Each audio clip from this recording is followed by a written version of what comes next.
YouTube, how's it going? Welcome back to the channel. Today, guys, we're gonna showcase the Voiceless Voice. Now, 2 days from now, we'll have Voiceless Voice in-game. Now, I'm pretty sure, guys, it's very late that they actually placed Voiceless Voice in the game. Not to mention, WILL is a really good deck, or a top deck nowadays in Master Duel. So let's see how this deck actually performs once the deck comes out. So without further ado, let's start off with our core list for this video. Alright guys, so here we are with a core list. This is a very late set for Master Duel. They should actually release this before WILL came along. Honestly, the higher attack monster doesn't really help against WILL. I know the targeted protection is quite good, but against WILL, I'm not really sure this would be a really good deck against it. Nevertheless, this is a very straightforward deck, and I think it's pretty easy to grasp on how this deck actually works.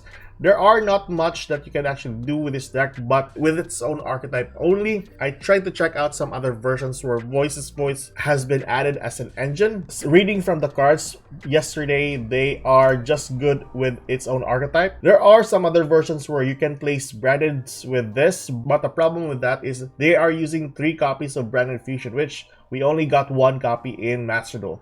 And another good variant for this is with the Melodious, which we don't have yet in Master Duel. But nevertheless, we're gonna talk about the cards. So first of all, we're gonna talk about Saravis, Dragon Sage of the Voiceless Voice.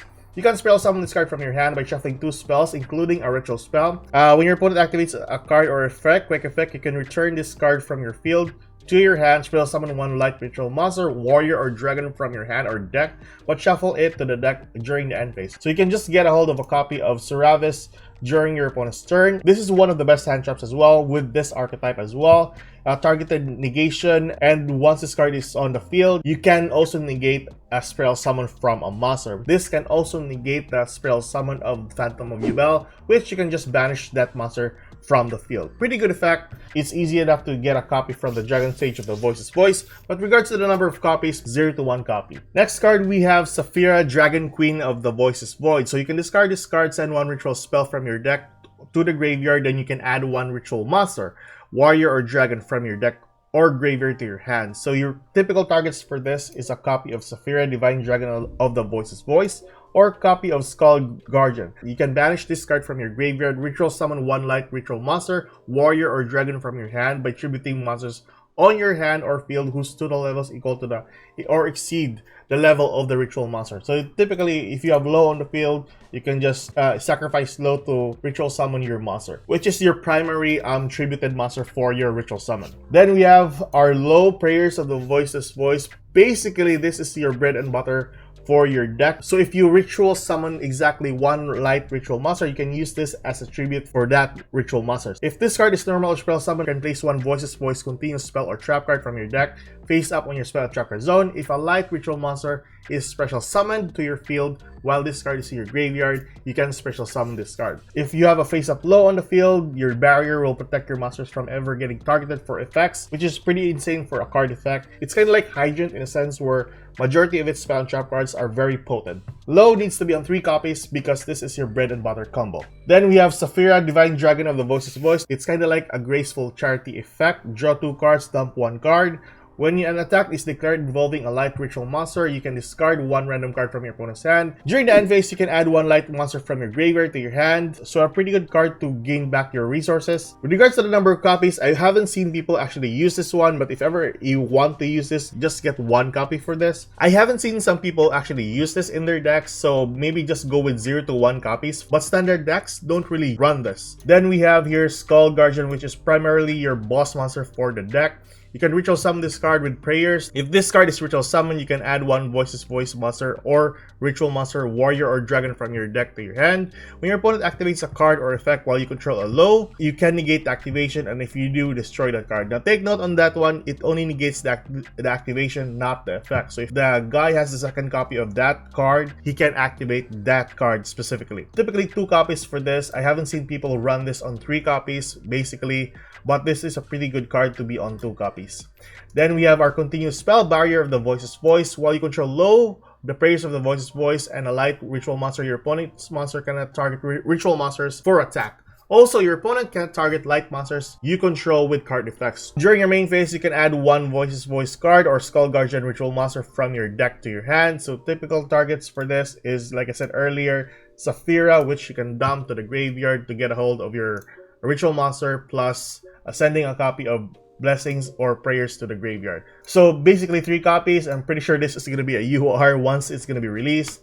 But yeah, next up, we have Blessings of the Voiceless Voice. So you can target one of your Voiceless Voice cards that is banished or in your graveyard. So this is one of the cards that can gain you resources back if ever it is banished. And the best part about this is it adds it back to your hand and not sending it back to the deck. But you only need 1 copy of this because you don't want to break on this during your starting hand. So if a non-ritual monster is normal or special summon, you can ritual summon 1 light ritual monster, warrior, or dragon from your hand by tributing monsters from your hand or field, host total levels, yada yada yada. And if you do, it cannot be destroyed by battle. So really good protection as well from battle. Then we have Prayers of the Voiceless Voice. This card can be used as a ritual summon to any light ritual monster. You must also tribute 1 light ritual monster from your hand or field whose total levels, so that's practically low.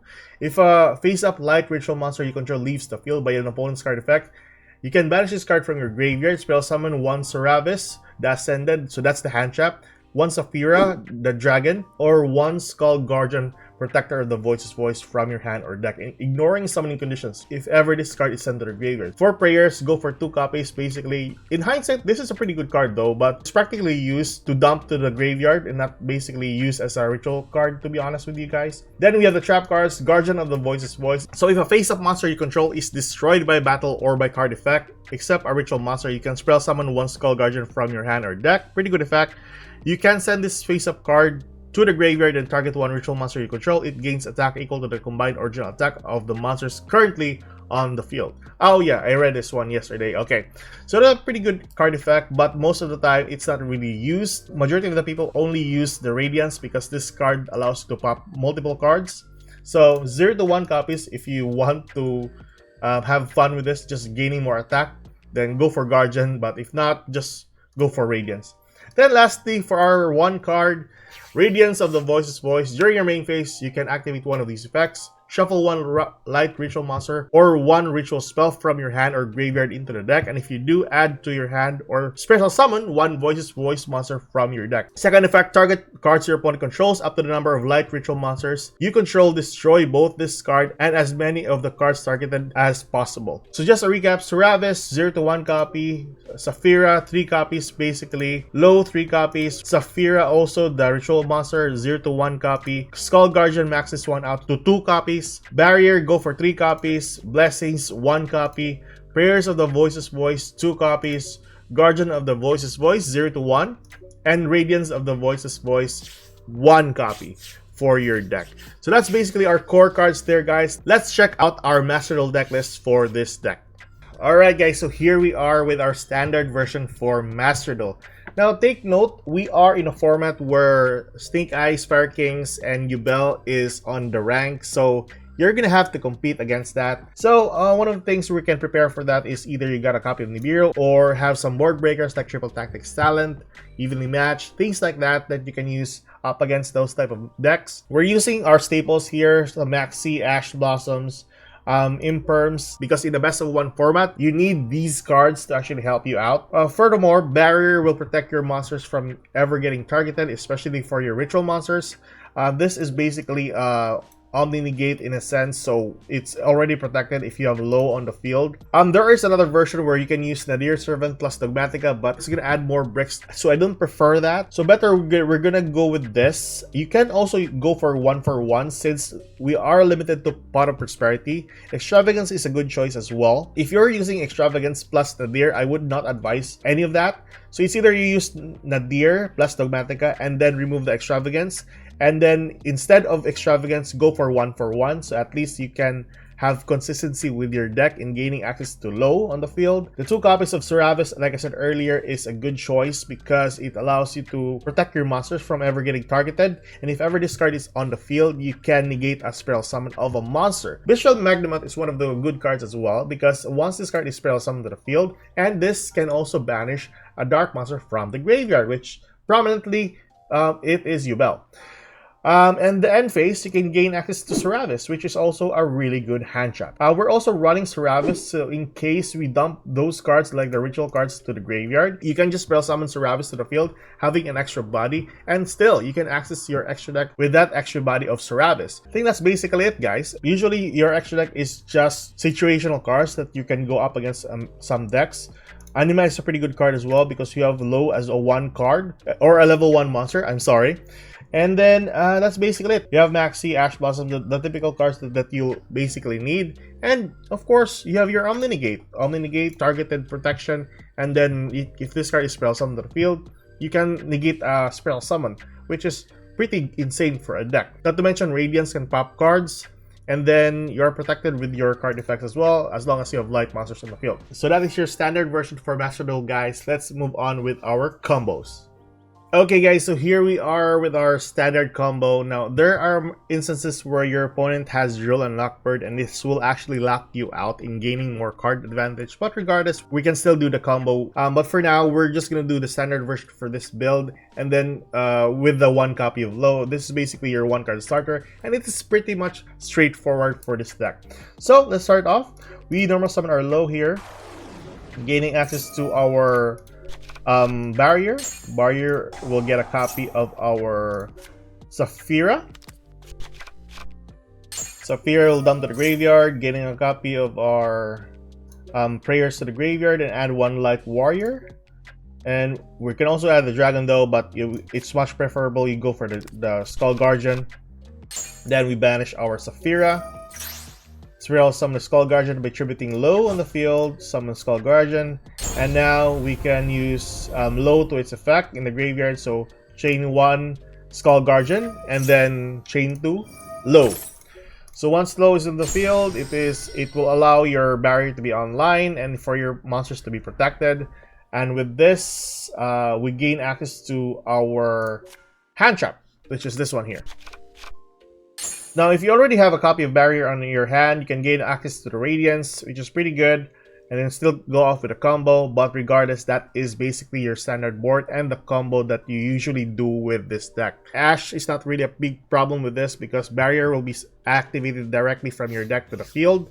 And Nibiru is not really a big issue because you only did like 3 summons on the field. Plus, you get a hand trap. Not too bad. Alright, so that is our standard version. Let's move on with the Droll. Okay guys, so here is a situation if ever you get Drolled. The problem with this is you need 2 cards specifically. You need a copy of Diviner of Herald, and you need a copy of Barrier for this combo to work. Now, it's not really half bad that you get Drolled. It's not really the end of the world, but up against meta decks, it's gonna be a hard time for you. But majority of the time, on 5-card draws, you always have these cards on hand, so it's pretty good that you have a copy of Diviner to move on with your combo. So start off, we go with a copy of Barrier here. So let's say we don't have a copy of Saphira on hand. So gain access to Saphira. So at this point, alright, sorry about that guys. Yeah, my kid just woke up. Anyhow, so you got Saphira and then you got Droll. So what you can do here is just go with Diviner here and do the typical combo here.